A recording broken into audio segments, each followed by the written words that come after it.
Hey there. My story just went live in Business Insider, where I talk about leaving Google after almost a decade, but there's a lot they didn't include. So if you've been thinking about making a leap, making a jump, either internally at your company or to a new company or out of corporate altogether, then this is the video for you because I'm going to get real. I'm going to answer the questions you want to know and the ones I wish someone would have told me before I made the jump. So grab a snack and stay here. Just get the snack and leave the video on, okay? The number one most asked question: why would you leave Google? Why would anybody leave a multi-six-figure job, a salary that is guaranteed, right, stable and steady, to jump out into the pool of entrepreneurship, especially somebody who is still building a business and is not like a household name already?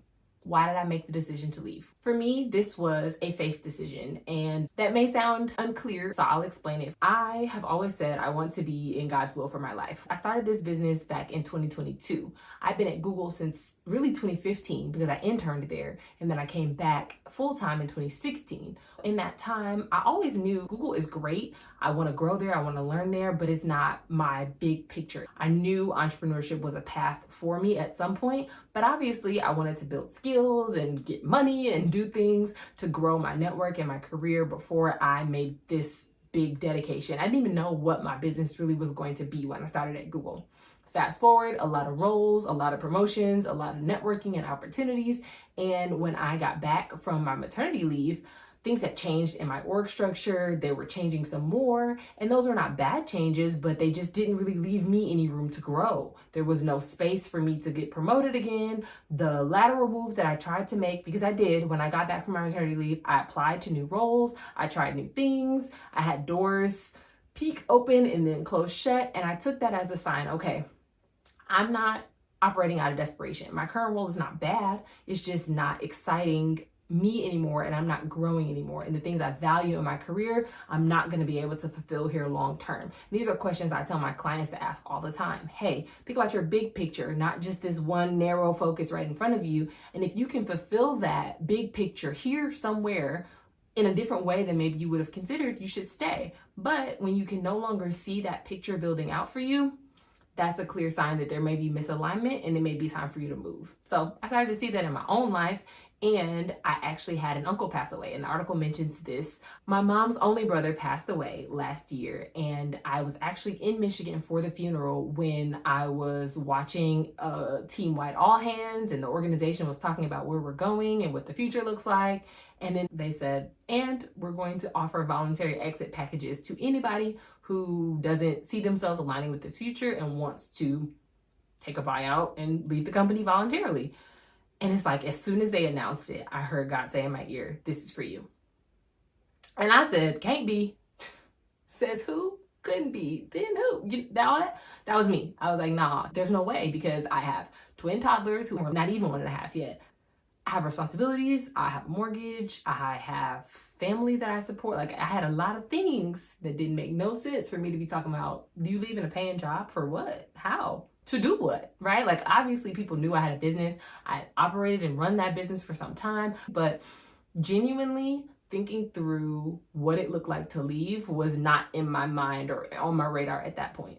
So when I heard God say it to me, I was like, Holy Spirit, LOL, you're joking, you're funny, no. And I just bypassed it. I didn't think about it anymore. And then, as God often does, he kept dropping little reminders, little hints. Hey, you ignored me there. Let me bring it back up to your remembrance so you can try to hear me clearly. And so friends asked, hey, you heard about the offers? You know, they're doing the packages. Are you going to take a package? And I was like, girl, what? Me? No. Why would you ask that? Right? I'm thinking y'all are crazy because you don't know these bills. Like, I have big girl responsibilities. And I really was only thinking about it financially. I was not thinking about all the stuff I told you about being misaligned and knowing that there was more for me and that this wasn't my long-term plan anyway. But my long-term plan was 10 years, stay 10 years, get that 10-year Google plaque that they give you, plus the stock vesting. I said, money on the table, why would I leave it there? That also gave me more time to continue building my business, expand my clientele, bring in some real revenue that I could sustain or at least get close to matching my salary with. And then I was gonna leave. That plan sounded great to me, but that was not what God had planned. And I said, okay, let me just see what my husband thinks. Let me tell him about it, talk through it.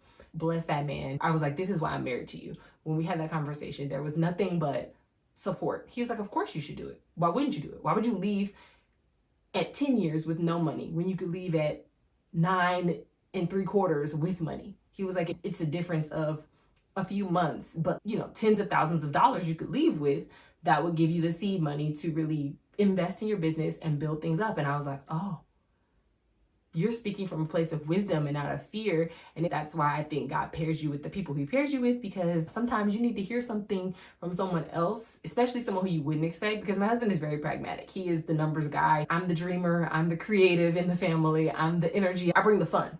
And I'm also very realistic and strategic, which is why I was like, I know if I feel like this is a no, he's absolutely going to say no. So when he flipped, in a sense of, I know what God has for you and it's bigger than what you're doing now, so why would you delay it? And that was like, whew. And so I talked to some more people about it. I was looking for them to say no. I talked to the people who were most likely to say, you're insane. Why would you do this? And every one of them was like, yeah, that's a fit. Yeah, that's a good idea. Yes, you should do it. And I was like, okay. To the point where one of my good girlfriends, I'm voice noting her and we're going back and forth as we do daily.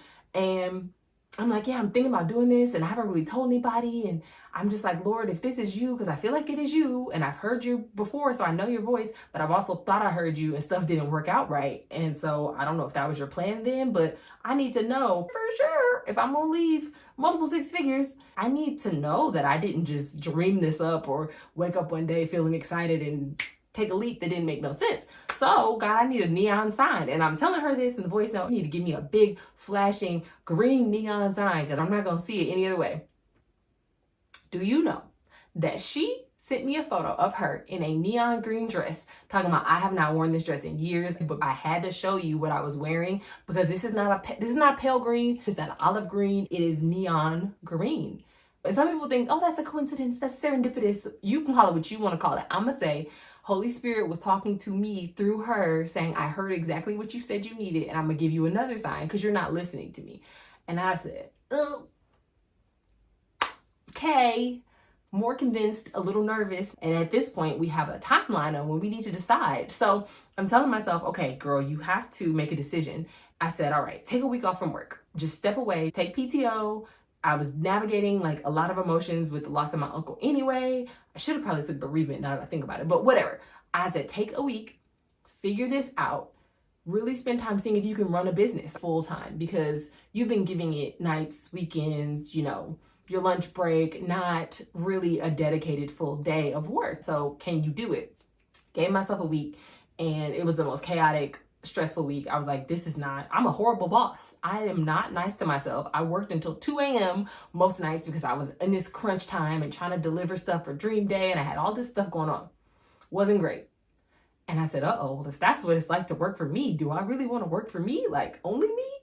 What is this? And it was like God was showing me, yeah, you're striving, you're operating in a space of doing it how you think you need to do it, but I need you to do it how I'm telling you to do it. And you didn't consult me. You took that week and then just took off running on your own. But the thing I'm building in you and through you is something that you're not going to be able to sustain on your own. You need to be connected to me. It needs to be like this, not like Taylor gets one thing and goes running. You need to walk with me daily. That is what he was trying to teach me. And I was like, oh, that sounds hard.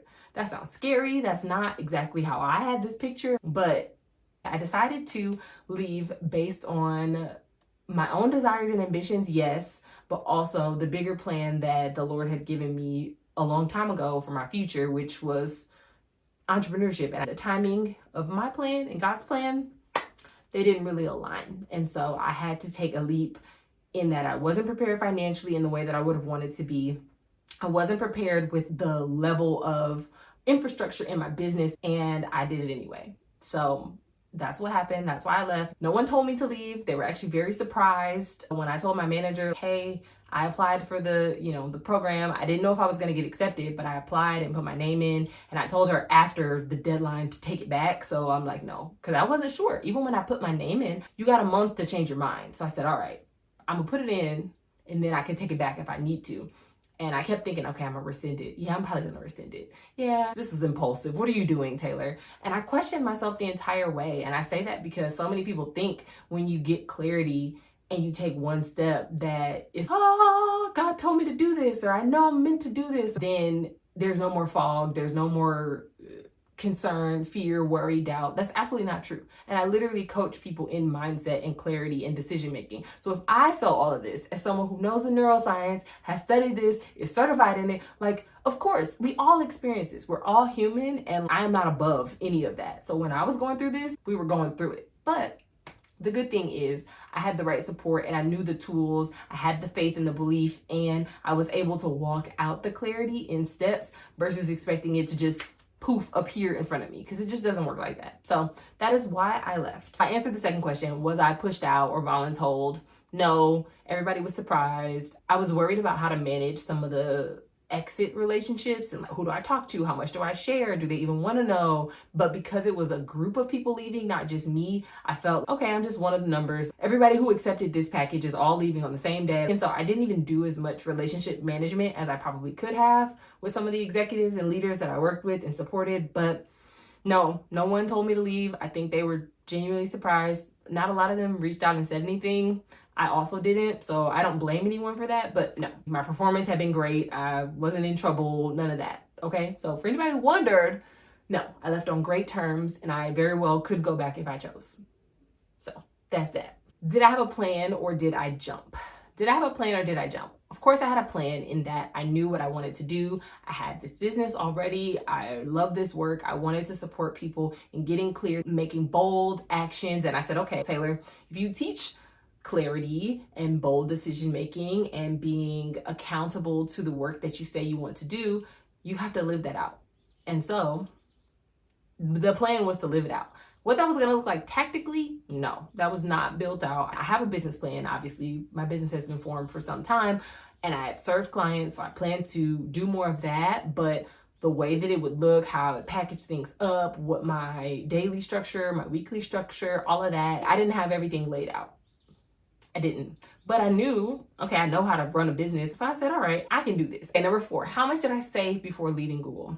This is something that is dependent on each person. If you're planning on leaving a corporate job, you know how much you need in your savings to feel comfortable, what that looks like for you. What support do you have? Do you have a partner? Are they earning income? All of that stuff. So my husband and I worked that out. We wanted to at least have 6 months to a year in runway. If both of us were not able to work, would we be able to pay our bills? That was something that was very important to us. Again, the faith thing to bring in here is that God had been telling me this whole time, Google has been a resource. Google is not your source. I am your source. So if you are looking at numbers, trying to crunch them, you can do that, right? I think God is a God of being planful, but also God's ways are not our ways. His thoughts are not our thoughts. I did not save towards a number. It was not, okay, when I get to this number, I'm going to leave, because knowing Taylor, I would have never felt like it was enough. I have a framework for exiting jobs. The principle behind this is figuring out what you want, and then whether that's 5 years, 2 years, 6 months, leveraging that runway, and financial planning is a part of that runway leverage. Anybody who comes to me and wants an exit plan, we work through that framework so that you can get clear and you're not just leaving with like hopes and dreams and wishes, but you actually have a plan. Oh, what was the timeline? Let's see. My uncle passed in May. They announced the exits in the very beginning of June. You had until the middle of July to decide. And then after that, you had a month to rescind it. And then in August, your decision had to be final. And they decided whether they were accepting you. They accepted everybody, I think. It'd be crazy if it was like, no, you can't leave. And that's what I told myself. I said, well, if I'm not supposed to leave, they won't accept my resignation. They did. They said, okay, girl, bye. That was August, and then my last day was October 10th. Did I have a business model figured out? No. I mean, yes, I knew that I wanted to host live coaching events, which is what Dream Day is, our signature event, Sisterhood Stillness Strategy. That's a part of what Shine does, helping you show up how you never expected. I wanted to do group coaching and serve people in cohorts, and that's been great, but I just re-added one-on-one because people kept asking for it. And I'm also working with organizations, teams to facilitate group trainings and to help them navigate change successfully. I had an idea that's how it would look, but I didn't really know all the ins and outs. And I did. I went through a bunch of identity crises. I was like, is my name changing? How am I going to do this? There was a lot of back-end business planning that we can talk about in another video that I had to do, but I did have a general business model, knowing how I wanted to serve people and what the demand would be for those services. What has the last 5 months actually been like? Listen to me, Linda. We do not have time in this video for me to break down all of that. But it has been a challenge. It has not been easy. Honestly, I've posted about this on my LinkedIn. If you're not already following me on LinkedIn, go do that. Taylor M. Lassane. I talk about the fact that at the 5-month mark, I was like, oh, I'm going to be golden. I will have everything figured out. I had this overly optimistic view of what entrepreneurship was going to mean for me, Taylor. One, because I had already made money in my business before. This was not like I've never made $1 and I'm hoping and leaping and jumping off on something that had never generated revenue. I knew that there was a demand. I had talked to people who I served. I had clients. I didn't have any active clients when I quit, but I was like, yeah, that's fine. I'll just call the people back and they'll be like, yeah, we want to work with you again. And it'll be easy. I don't know who told me that. Who said that? Who said that? Who said that? Who said that? Who said that? Who said that? I don't know, but I wish I could talk to that person, because no, that's not how it went at all. It has not been that way. And it's been a lot of challenges. I'm constantly like, is this right? Is this right? Am I doing this the way that I want to? Am I changing things prematurely? Do I need to test this longer? And I've been through a lot of sorting and sitting within myself. And a part of that was planned, because I said, okay, October to December, I'm going to just rest, is what I said. I did not rest. I immediately jumped into a program, paid them people tens of thousands of dollars to help me organize my business and get clear. And I'm like, I am a coach. I need a coach. I got to get it together. That's another conversation for another time. But the thing about that is I didn't really give myself time to relax and rest. I jumped right into trying to sort things. I wasn't actively selling anyone anything. I was just trying to get clear within myself, get my messaging house down, get all the stuff that I help other businesses do, help Google do, help teams do. And so I spent a lot of time building that. But then I think it created a pressure cooker where I was like, okay, we're spending all this time getting clear. And this is what I teach my clients and in my workshops. Getting clear is not an insular vacuum exercise. You have to step outside yourself, outside what you know, outside your house, your mind, your AI. You cannot be chatting with Gemini, GPT, Claudacia. You cannot do that all day and think you're moving, because you're not. That is internal spinning, okay? You're doing this. That's what you look like, okay? What's real is taking physical steps in the outside world that other people can see, making bold moves that are public, and then seeing how that goes. You have to test live in the market. And so I didn't follow my own advice at the beginning. I really did not, because I was, again, in this program trying to do what other people were doing and trying to manufacture something that looked like other people's thing. But the thing is, if God tells you to do something, it's not going to look like other people's thing. It's going to look like your thing and the thing he gave you that only you can deliver. And you have to be okay with not looking like everyone else, not doing what everyone else is doing. So yeah, I was not okay with that. I honestly went dark on the internet. I stopped posting videos. I very much was not giving tips, to the point where now this article has come out. I did that interview back in November. Do you hear me? It is March. I did that interview in November and did not think it was even going to be published. The man reached out to me and I was like, hey, sure. And also, that's another question. Did I pitch the interview for myself? Did I tell them like, hey, I'm Taylor. I left Google. Let me talk to you about it. Business Insider, National Today, because it's featured in 2 places. No, I did not. I was not searching for press. I didn't reach out to them or find them. It came to me, which made me feel like, okay, that means I've got something here, right? People care about the work that I do. It has been a journey figuring out what this looks like for me. And I will say that the last 5 months have been great because I've grown, but I don't feel like I've arrived. So when this article came out, I was like, what are we talking about? Yes, I've done work. Yes, I've had clients. Yes, I have a business, but I'm nowhere near where I want to be. And I expected to be further along than this. So celebrating at this phase, or being public and letting people know what I've done, and oh, you exited Google. Ah, that's amazing. You left the place everybody wants to work. Now what? Tell us, where are you? What are you doing? And I'm like, ooh, can I call you back in 3 to 6 months? Because I'm not where I thought I was going to be yet. I'm just not. And I'll be honest with that. But I am growing, and I believe that I did not make the wrong decision, which is another question. Do you regret the decision? No, I don't. Even though it has not been perfect, even though things have been hard and challenging, and I have cried some days, and I'm like, Lord, I can't even pay tithes, and because I'm not taking a salary from the business. Like, what are we doing? What's going on? When is the revenue gonna fly from the sky. I don't know. The hardest part for me has not been doing the work. I love the work I do. I love the workshops. I love the clients. I love the clarity. I love seeing the light bulb come on when people move through this process. The hardest part has been like practicing what I preach and moving myself through this process and believing in being visible and showing up for people to see what I know versus just expecting people to, by osmosis, know what I do and come to me. So that I've had friends be like, "What do you do? What's your business?" And I was like, "Oh, that is a shame. Why is it that you are my good friend? You know me, have been to my house, and you don't know what I do. And now the only way that I get business is from people knowing what I do. I am now an entrepreneur." And I did not process what entrepreneurship was going to mean and look like before I really settled into it. How do I need to reframe my own mindset? How do I do the work of a coach on myself or reconnect with my coach? Monica, if you are out there and you see this, girl, call me back. His CEO founder identity is so different from being a corporate employee with a big Google brand. I don't have any of that. It is just Taylor. And the way that my mind has had to wrap around that and still be visible and still show up and mess up and be public and not have to be perfect, it has been challenging. It has. So the hardest part has been the mindset. Okay, so what has surprised me the most about leaving? Honestly, the leaving was not the hardest part, and that was a surprise because I thought, oh, I'm gonna miss it. I'm gonna miss all the people, and I do. There's definitely things that I miss. That free lunch that I didn't have to think about feeding myself, deeply miss that. Those massages, of course. The people that I worked with, yes. But the work, do I think about the work ever? Oh man, I wish I was working on that project. No. Do I miss the G chats and the pings? Hey, Taylor, got us. No. Nobody is pinging me, okay? Nobody. And I love it. I love that so much. I love that for me. However, the hardest part was not leaving.